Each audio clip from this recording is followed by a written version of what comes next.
Well, it's a pleasure to be here. And when Angie just said we were the 2007 winners, that is true. That's 10 years. And I don't know how many of you have heard that saying about it was a 10-year overnight success story. I'm hoping we're one of those because we're constantly working on the exit. And you know, when you're on LinkedIn and you get these work anniversaries, you know, when people say, oh, congratulations on your work anniversary, I always think it's another year, and I'm still working on what we said we were going to do in 2007. But it's all going in the right direction, just to reassure you all that what I'm going to tell you here today didn't only help us win the competition, but it was really very formative in terms of our last 10 years and what we've accomplished and where we're at today. So I'm going to share some of that with you. As far as background goes, prior to starting Augrex, I was in the pharmaceutical industry for about 17 years. So I wish I had a chance to speak with everybody here because I'm always interested in the profiles of the people that become entrepreneurs. You know, there's some people that are those young college graduates that come out and they hit the ground running, and I always envy those people. You know, they're like the Justin Bieber of the music industry. They're like 13 years old and they're already successful. And then there's people like me, you know, who really get started on that kind of thing in their late 30s and, you know, keep working at it. So I'm always interested in hearing what people's backgrounds are. But mine was a long one in large publicly traded companies with a lot of training, development. I took every type of workshop you could imagine, from managing yourself and influencing others to presentation skills, advanced Excel, name it, how to manage a meeting, leadership skills.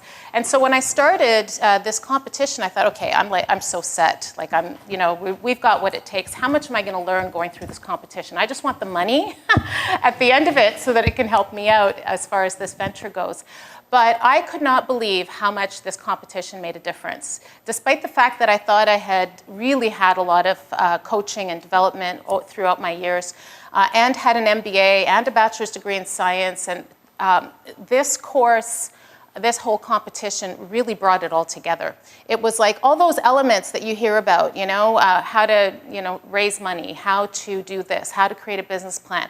I'd created business plans before, but somehow the elements of this competition really brought it together for us. And I really hope that all of you get an opportunity to take advantage of it the way we did. The mentorship, all the seminars, the dry runs when you're getting up and doing your pitch during rounds 2 and 3. All of that practice is really, really quite amazing. So I have only great things to say about this competition. So what I'm going to go through today is what goes into a winning pitch. And I've also been on the last round jury for 4 out of the last 5 years. So I've had the privilege of sitting at the table where the top 10 of people in this room have presented over the last 5 years. So I've seen at least 50 top 10 pitches. So I'm going to share with you today some of the things that I've seen that I didn't do, but that when I saw, I thought, wow, that was really good. I should have done that. Or when I'm coaching people in the future, this is what I'm going to share with them. So I'll run through that as well. We'll talk about perfecting your pitch and refining it. So that includes things like preparation, presentation structure, PowerPoint tips. And then I'll take a couple of slides that were really, I think, made a really big difference in terms of our presentation, and I'll tell you why, and then you can see how those might or might not work for the kind of company that you have. Can I have a show of hands of who is in information tech in terms of their business? Okay, and biotech? Any biotech? 2 hands only? Breaks my heart. We have to get more biotech in this room, Angie. Any other tech? Okay, good. Can I ask you what kind of tech? Clean tech, yeah. And you? Green tech. Green tech, yeah. Are most of you green tech? Green tech, put up your hands. I'm curious to know what proportion of that was green tech. Okay, good. That's a nice mix. That's great. Green tech was just an emerging concept 10 years ago, right? Now you're seeing more and more of the room here light up with that. So, any questions for me before I get started? Things that you want to make sure you get out of this presentation, or any other general questions? Yeah. What is Augrex? Yeah, thank you. So Augrex, and you'll get a flavor of it through some of the slides that I present. Augurex is a biotechnology company focused on biomarkers, so blood tests, to assist with diagnosis and prognosis of disease. So, for example, biomarkers include things like a pregnancy test. You go to the pharmacy and you pick up a stick, you pee on it, tells you if you're pregnant or not. That's a fingerprint is a biomarker, essentially. It tells you anything that identifies things or tells you what's going on in the body. So our focus has been protein biomarkers. We licensed one from UBC that's mushroomed into 5 patents that now has turned into a blood test that assists with the diagnosis of rheumatoid arthritis. There's hundreds of types of arthritis, and rheumatoid arthritis is an autoimmune disease. It strikes people typically my age and female, and it's as an autoimmune condition, it can be treated. So unlike the wear and tear types of arthritis, you want to find it early, you want to treat it, and you want to know how aggressive it is so that you can tightly manage the disease. And our biomarker has turned out to inform that, the whole continuum of disease. It actually is a protein that is derived from the joint, and the higher the levels, the more you know that there's a lot of joint damage activity underway. It's essentially a surrogate marker of future joint damage. It's really neat. We didn't know all that. Any other question before we get started? Okay, great. So, and just to close off that loop, when we started this competition, we were just negotiating the option for the agreement with UBC. We hadn't even secured the technology yet. Now we've launched it worldwide, and we'll be profitable this year. And still working on making sure that the rest of the market understands that and that we become an attractive IPO target is our current path.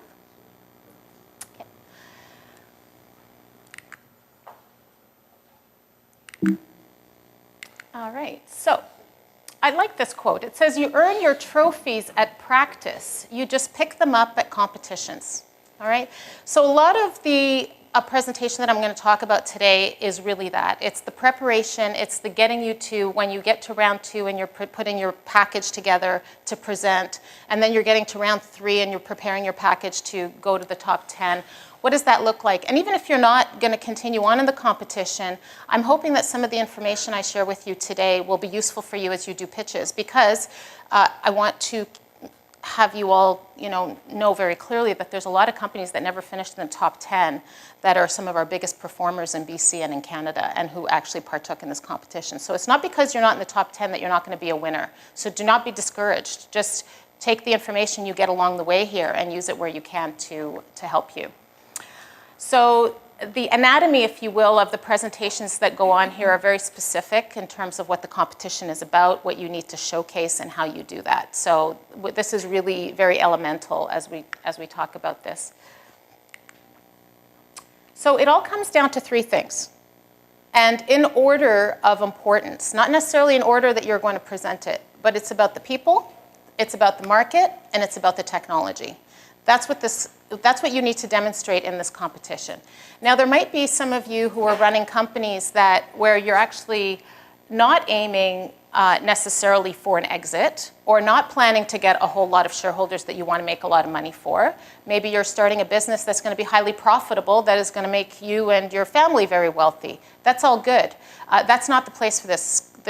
The place of your company is not in this competition. This competition is very squarely about a venture whereby you're going to get money, you're doing a pitch to investors, and the view is that you're going to take that money and you're going to give it back to them in very, very larger amounts.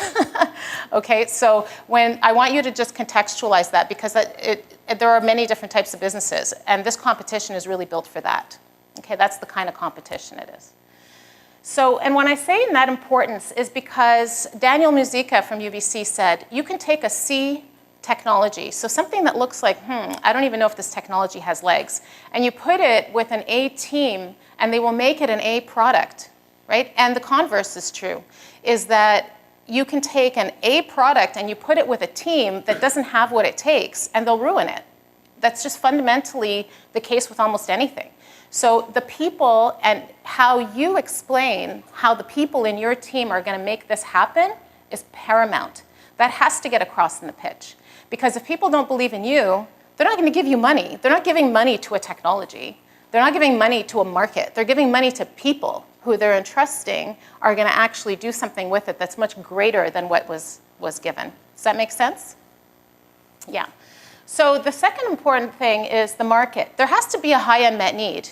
You can have a great technology that you think serves an important purpose, but if you can't clearly explain how there's an unmet need in the market and how that technology serves it, it's a moot discussion. So really in that order, you really need to make sure that those things come across, and I'll talk to you today about how some of that can be done. So the essence of this is, how will your company be viable and deliver shareholder value? Through the people, through the unmet need in the market, and through your technology. Where's the exit? This is a venture competition, and it's about making money for people who believe in you and who invest in you. When you go up and you do a pitch, what are you pitching for? You're not just there to promote your company. You're there to actually convince people who are sitting in the room to give you money, because you need that capital to go and do all the great things that you believe your team can do for an unmet need in the market with the technology that you have, right? So I urge you that throughout your whole presentation, and I'll give you examples of how that is to talk about the exit. When we did our presentation, I don't think we ever talked about the people without talking about the exit. We didn't talk about the market without talking about the exit. And we didn't talk about the technology without the exit. So throughout, the jury needs to feel that you understand that you are aiming to make money for the people who invest in your company. It's very, you can't miss that. And any company that's won, the top 3 in the last 5 years since I've been on the jury, have made that abundantly clear. So if there's nothing else you leave with today from my presentation, is that make sure you make it clear where the exit is. Again. Okay. I press up and it goes down. Okay, great. So now what I did was I went to look at this, just to make sure that it's all the same this year as it was last year. When you get to round 3, you've got 12 pieces of the business plan that you need to complete.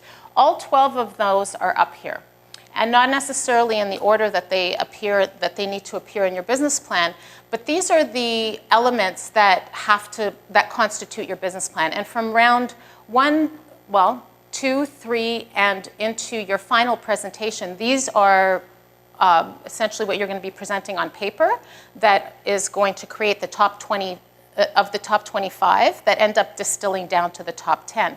And then your job is to take that business plan, which has all these elements, and put it into a presentation. So what I've done is I've put those in buckets, or quadrants, if you will. Is you need to talk about your product and intellectual property, or if it's trade secret or speed to market, you'd have to you don't need to divulge any of the intellectual property. In fact, I hardly recommend you don't. But those 2 aspects of the product are important, and technological development stage. So where's your product at? Don't worry that your product is not so far ahead or it's not where you want it to be. Ours, UBC had data in only 37 patients on a very qualitative assay when we decided that we wanted an option out on it. But you have to demonstrate what it is that you believe in it and why you think that this technology has legs and why you think you can make it run. So a lot of you might be thinking, oh, I don't know that my technology is mature enough. It doesn't matter. If you feel that you can paint the picture and create that writing on the wall, don't worry about it. All right? So no technology is really too immature unless it's just an idea, right? If it has any kind of traction at all, you're okay. And then there's the competition and barriers to competition, because usually the competitors are in the product sphere, right? It's other services or products that compete with yours. So I put those kind of all together. So when you're thinking of how do I put my slides together in buckets, I would put those together. And then there's remember we said there's that technology component, there's the market, and then there's the people, market, and technology, but moving that way. Then there's the market scope, the market need, and distribution channels or flow. Like, for example, to explain how our product would be used, I would explain that a patient goes to a physician, they have joint pain. The doctor takes a requisition and writes our product name on it, JointStat. And then the patient goes to Life Labs, gets their blood drawn. The the levels of the protein are measured and then reported back to the doctor. And then the doctor has to make a decision. And there's a decision tree, let's say. So that's the kind of flow. But in some cases, you might, or you can go more robust in terms of the distribution channels. So it depends what makes sense in terms of your presentation and selling what the unmet need is, right? So those three, I would say, go together. And then the technological team and management capacity. Those are only two sections, but very important sections. And you don't need a lot of slides on the people. You just need to demonstrate that the people that you have are the right people and they have the core competencies to take this to the next level, right? And I'll show you an example of a slide we use to demonstrate that. And then two other sections are business plan status and your financial position. So those are important elements as well, and I would put those usually kind of come in near the end. But people already get a flow of what your plan is by the way you've been discussing the market, the technology, and what the people are going to do. All right, because I found that one of the most challenging things in putting the pitch together was we're working from this business plan, which is many pages worth of a document that I need to put into a 15-minute presentation in about 10 slides. So how do you do that? And I found that these buckets helped in terms of wrapping my mind around that. Okay. Any questions? Yeah. Hold on. Oh, it's for the camera, not the audience. Okay. So there has been a lot of debate about number of slides. Yeah. 10 slides packed with data is almost impossible to tolerate for some audiences anyways. Yeah. You could do 30 slides with minimal data on each slide. You said 10 slides. Is that like a must for this? Well, you only have 15 minutes. So 1.5 minutes per slide is the general rule of thumb, right? 1 to 2 minutes per slide. So, depending on how much time you spend on the slides. Exactly. Right. Like a title slide, you're not spending any time on it. It doesn't even really count towards the 10, right? Okay, fair enough. And your closeout slide, you're really going to that doesn't count towards the 10 either because you're really just recapping. So I'll show you the slide construct as well. Okay, good. Thanks. Yeah.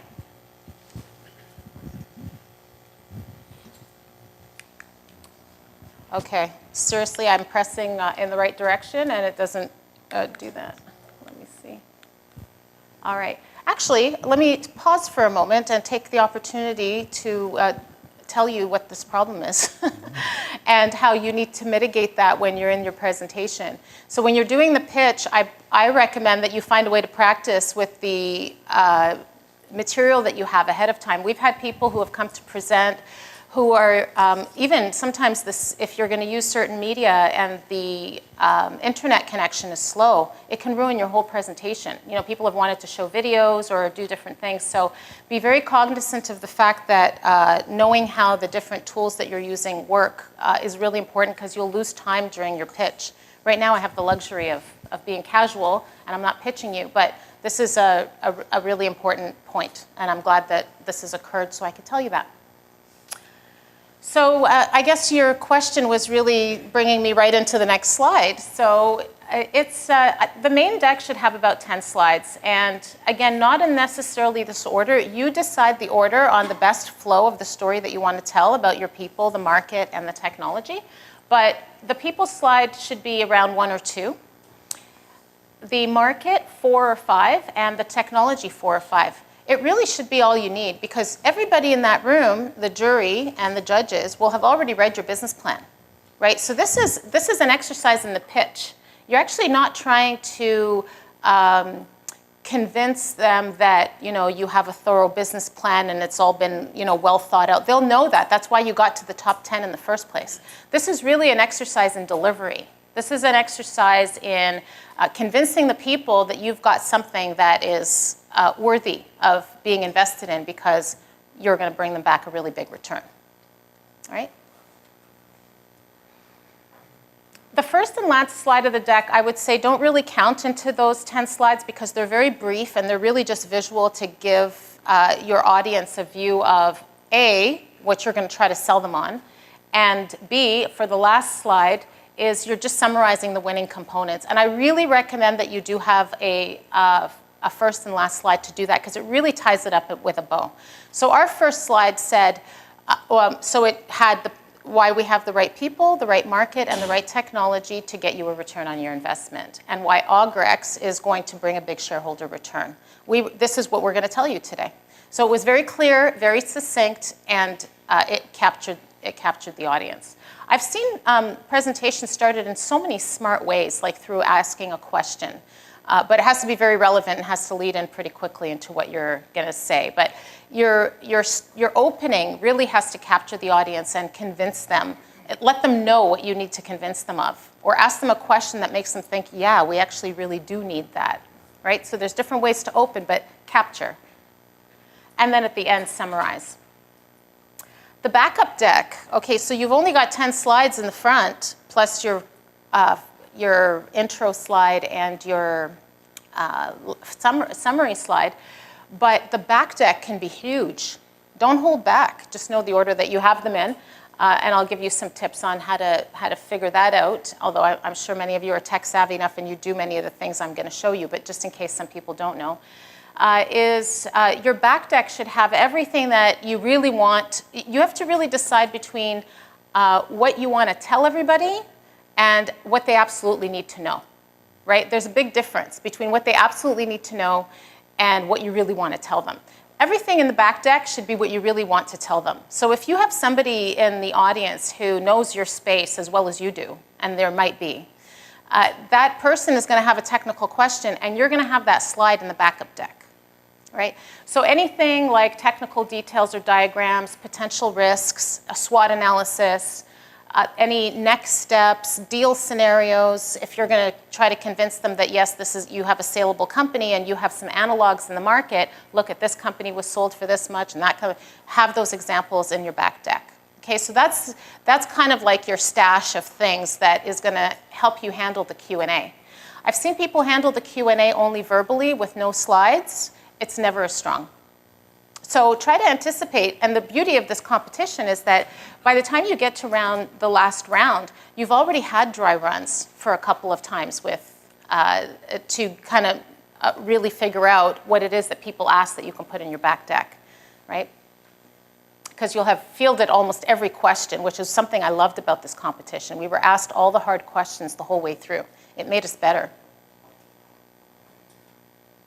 And of course, as far as slide format goes, use as many images as possible. 6 major bullets maximum per slide, and ideally not more than 6 words per bullet point. Okay? And the more images, the better. So people often complain about lack of time when the lack of direction is the problem. Okay? So the reason that I really like this quote is because people feel like, oh my God, how am I going to say all this in 15 minutes and really communicate that? Well, if you can't, the conclusion people are going to come to is that you don't get it well enough, or you're not clear enough, or you don't have clear enough direction, right? So you really need to get that tight. It's hard work, but I don't know how many of you have read the book, which one is it? Is it The Outliers by Malcolm Gladwell? Has anybody read that book? Yeah. It's really, people think outliers are people who are such great winners or people who were lucky, We love the rags to riches stories. But really, it's because it's like Tiger Woods. I don't know how many more times he hit a golf ball than his next, than the runner-up, if you will. People practice, and they hit those balls, and they wake up earlier, and they sleep later, and they put more hours in. And that's going to be what makes the difference here. So presentation management of time, like I was saying, 1 to 2 minutes per slide, so about 1.5 minutes. Practice simplifying the complex. I can't emphasize that enough because you guys are all working on complicated things. Like what you're doing is not simple. If it was, everybody would be doing it. It's complicated, but your challenge is going to be able to explain it to the jury like you would be able to explain it to a grade 8 student. Okay? Because not everybody in that room is going to know your space. Some actually might know it as well as you do, if not better. But you have to explain it to a layman. And if you can't do that, you will not get the kind of endorsement and engagement by the jury or anybody who's ever listening to your presentation. They need to understand in layman terms what this technology is, what it does, and how it helps. Okay. Sticking to the time is critical. As my last slide said about having direction, is that people who are clear thinkers are succinct and they're to the point. If you need to go on for too long and you're losing people, you're going to lose investors. You're going to lose possible clients. You're going to lose a lot of people because you're not clear and you're not succinct. People's eyes are going to start to glaze over, even though it's interesting. You're going on too long, right? So that's really about managing time. Professional and capable people also respect time. If you're being given 15 minutes and you can't respect that, how are you going to respect all of the other business things that you do and the time that you're going to take from people along the way? Very important. And you want your whole story to be delivered. If you don't practice it to get it on time, you get to the end where you're really going to, give them the goods in the last 5 minutes or so, and you don't get the chance to. That's a shame, right? And I'm often asked who the presenter should be. It should be the person who's leading the organization. Okay, often some companies say, oh no, I want my CTO to do it, or my CFO, because they really get the numbers. Never as convincing, right? Unless there's a major scheduling problem and you have no other choice. That's actually occurred once, and they video conferenced the CEO onto the presentation. So that's who it needs to be. Another thing is if English is a second language, you have to practice more, okay? Because communication is key, and because this presentation is being given in English, your command of the English language will be important, and that will also affect, to some extent, your ability to communicate in a succinct period of time clearly. So if the person whose first language is not English, but you do have somebody who does have a stronger command of English that can chime in and answer certain questions, especially during the Q&A, bring them with you. Okay? Any questions before I go to the next slide? Oh, sorry. Let's go to Lars first, Okay. and then I'll go back there. So if the presenter is the person that is leading the company for the presentation, Yeah. can you have the technical person with you to do the Q&A? So Yeah. can it be? Definitely. Okay. Yeah, I did it by myself, but when I've seen it done with another person, it's stronger. Yeah. Even sometimes they don't even say anything because the questions never get to the technical person, but I don't know, it looks stronger when there's two of you up there. That's been my impression. Any other questions so far? So presentation skills, like I said, proper setup, making one more sure that your question, sorry, slide. Norma. Yeah, no problem. Thank you. I don't know how obvious this thing is. Maybe you guys know it, but I don't know. Now, how much audience there is in the room at the specific day of the pitch? Presentation? Right. How many jury members do we have this year? 13. And that's it. No one else in the No room? one else, So, yeah. Okay. And it's a round table. It's a round table. Yeah. Yeah. Yeah. Yeah. So make sure your technology works. If you're using it for the first time, that is not the place to use it. It's kind of like any of you who have run marathons, they tell you, do not wear a new pair of running shoes on your marathon day. Wear the ones that you've been running with for at least the last 4 weeks. So this is not the time to try something new unless you've been using it quite a bit, all right? Using a laser pointer, I don't know how much people use laser pointers nowadays, or at least your mouse pad to point to certain things, but stay in control of your mouse pad or your laser, because some people tend to do a lot of this and it makes people dizzy, and your hands also shake, so it looks like you're trying to point at something and your hand is doing this. We're already nervous when we're presenting, so avoid using a laser pointer if you're going to be shaky, okay? You don't want to have them see you sweat. Isn't that a underarm deodorant commercial? Yeah, wear deodorant. I didn't put that up here, but good thing to do. You want to puddles under your armpits, right? Okay, and slide navigation and keeping their attention. So for example, and this is particularly important during the Q&A. So let's say somebody wants to ask you about, oh, can you show me that quote again? Let me see before I go there. It's 11. So right now I'm on slide 11. So if somebody wants me to go to the quote that I showed on slide 9, many of you might know, you just press 9 and enter, and it takes you to there. I've seen people try to scroll through or go into slide sorter and try to find the slide. It's very distracting. So if you can have your slides numbered and you know the slide that you need to go to, or the person says, asks you about, what are some of the key risks? Oh, well, that's on slide 16. So we're going to talk about key risks. So manage your slides by navigating with control rather than having to go back and navigate through to find your slides. Okay, it'll just waste your time. So we said we were on slide 12, were we? 11. Okay, so that was slide 11.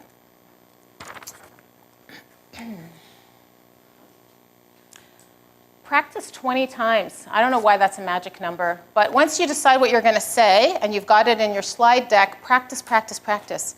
And the reason why is it limits the number of dead spaces that we do. We say, we do other things to fill in the space when we're uncomfortable. If you say fewer of those, it's less annoying. I was at a presentation recently, and every time the person was speaking, at the end of their statement, they would say, okay, okay. So now I'm going to go to slide 11, okay? And then they kept saying, okay. It was a nervous thing. But when somebody says okay and they're asking you a question, we're prompted to think, is it okay or not okay? So we all have our own different nervous habits. So try to practice as much as possible to kind of clean that stuff out, right? It also helps you stay on time, calms you down. Funny, the other day I was doing a talk at the Student Biotechnology Network. I was a keynote speaker there, and I was out at UBC, and I live in Kitsilano. It was at nighttime. So I said to my son and daughter, I said, do you want to come? I'm presenting tonight to a bunch of students.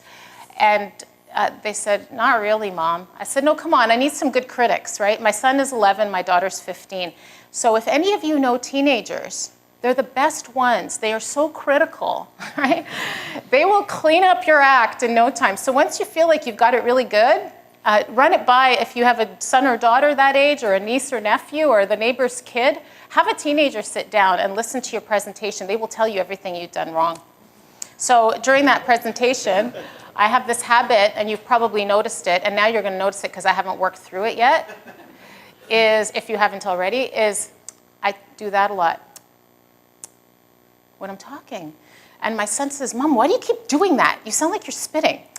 What do you keep doing that for? So I'm trying to work that out. So I will. Tell me how I do after this presentation's over. How am I? You look at that. You see, isn't that crazy? And if you do it, don't tell people you do it, because then they'll notice it. Because most of you probably didn't notice I did that until I told you that I do it. So in terms of dressing well, making eye contact, dress as you would if you were going to get money from your investors. Okay, so whatever that needs to look like, if it's, you're at a plant and, people are dressed in clothing that are more workwear, wear workwear. Don't dress like many of you are dressed today. If you know everybody's going to be in suits and well-dressed, do the same thing. I think we're in BC. I usually try to dress just a tiny bit up from the crowd that I'm going to be presenting to, just because you're the one in the front of the room and you're presenting. So that's what I would recommend, is just one step up. Make reference to the jurors' questions. So people will ask you a question. The question and answer period is 25 minutes long. So you have a lot of time. So if you feel like, oh, I can't say everything I want to say in the 15 minutes, you have 25 minutes after to cover a lot. So, and different jury members are going to be asking things. So if you ask me a question just before about the number of slides and the amount of time per slides, I would refer back and I'd say, thank you for the segue into my next question, into my next slide. Or if somebody asked a question and it related to the next thing, I would say just as such and such just said. That's an important thing to create good dynamic during the Q&A. And never get too relaxed. Sometimes people in the room know you well, and you for whatever reason, you've worked very closely with them, and there becomes this familiarity. It marginalizes the other people if you appear to be too close to one person. Even if they know you very well, they will recuse themselves from the voting, but it still influences the dynamics. So just don't get too comfortable. Yeah. All right. Any questions before I get into a couple of our slides?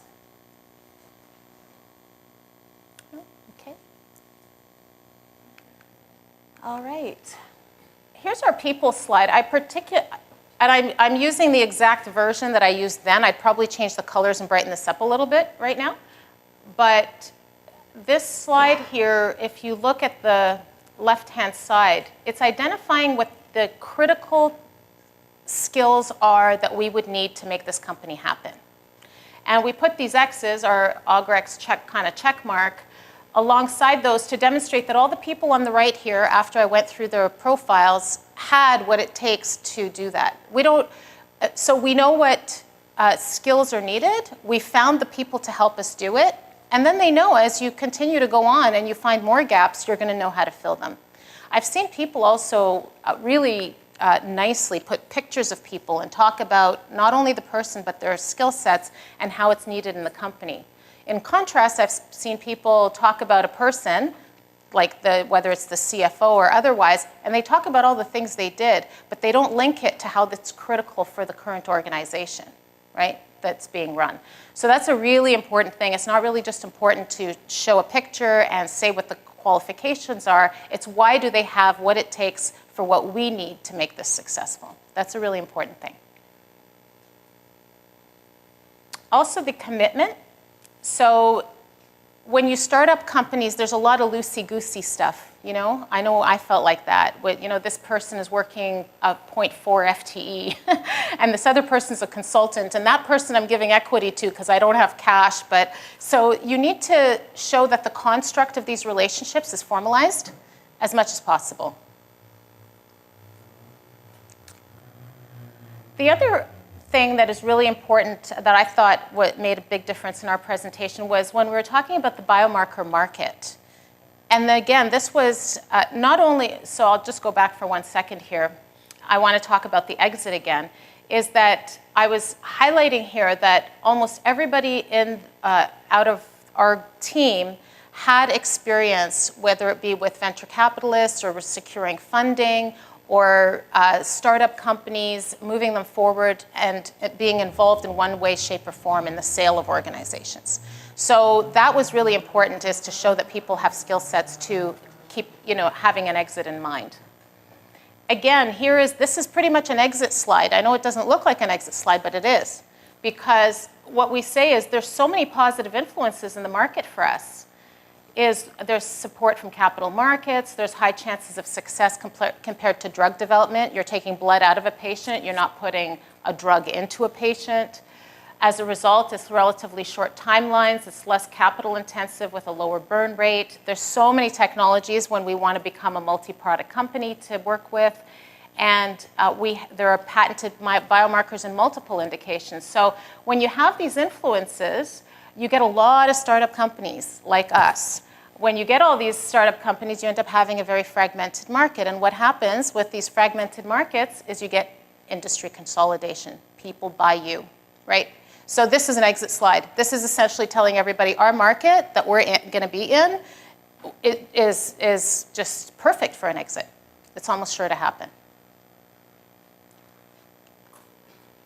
We also showed there's a section on competition, for example, or who you might distribute with or through. Well, we positioned them as all, whether they're in drug development and with anti-TNFs, or whether they have arthritis diagnostics or general diagnostics. These are organizations that we would either partner with these ones, especially in the center of the Venn diagram, who are really key. And so we're going to partner with them, and there are potential acquirers or very large licensors. So that, again, is an exit slide. This is where the money is going to be at.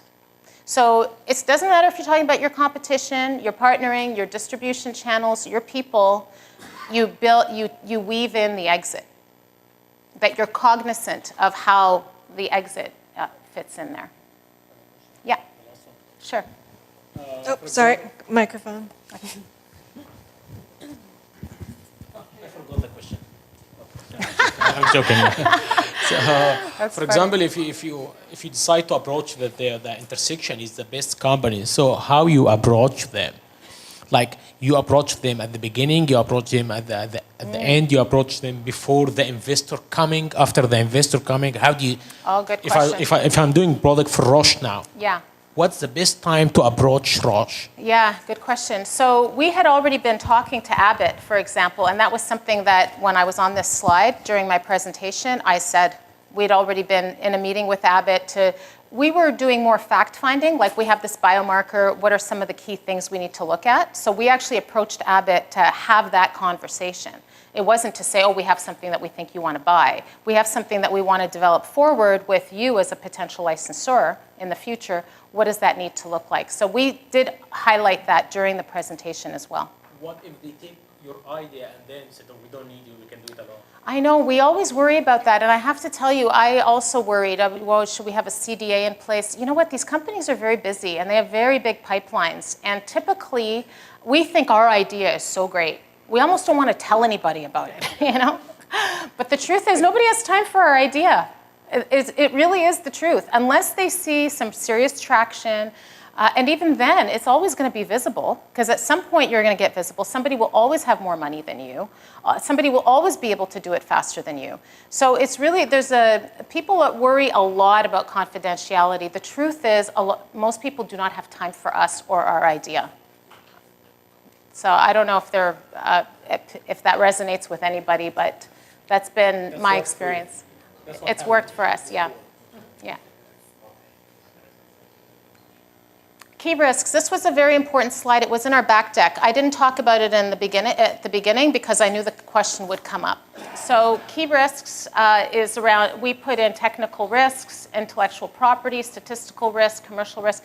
The jury will want to know that you understand what you're up against, and that if you know what you're up against, you know how to mitigate those risks. Okay, very important. And almost lastly here is, actually it is the last key slide that I was going to show, is the deal opportunity side. Remember, we keep talking about the exit. They need to know how big. So after you've got your plan that you've submitted, you're in the top 25, they've read it, they already see all the financial metrics that you've presented. So let's say here we think that our peak year sales is going to be about 900 million. You put in some of your assumptions here, and you indicate what your net present value is going to be, some other aspects, and you indicate, well, if we raise $1.5 million for 50% of the company, and we do a $202 million deal, shareholders get $101 million, and that equates to a 67x return. That's what you want. Are you making a promise here? Are you 100% certain that that's going to happen in that scope? No, but you're aiming for that. And you have clarity as to why that actually makes sense. And I have to say, it was in this competition that we came up with that number, because you almost feel like we believe we all have such a great thing. It could be $1 billion product, right? But you start with kind of demonstrating a smaller number, because you feel like nobody's going to believe it's $1 billion company, right? Or it's going to be $1 billion organization. So you almost feel foolish standing there in front of people saying $1 billion. Well, I started off that way too, and through this competition, I was constantly pushed to say, no, you know what? This is about big dollars. This is about big outcomes. This is about dreaming big, acting big, going big, right? This is not about little things. Yeah. Sorry. Microphone. And we only have a couple minutes left. Yeah. Thank you for your information. How much you match this target that you after 10 years? Yeah, good question. So our net present value right now that we've just gone through an exercise with Deloitte is 650 million valuation. Good for you. Yeah. We'll see. That's on Deloitte paper.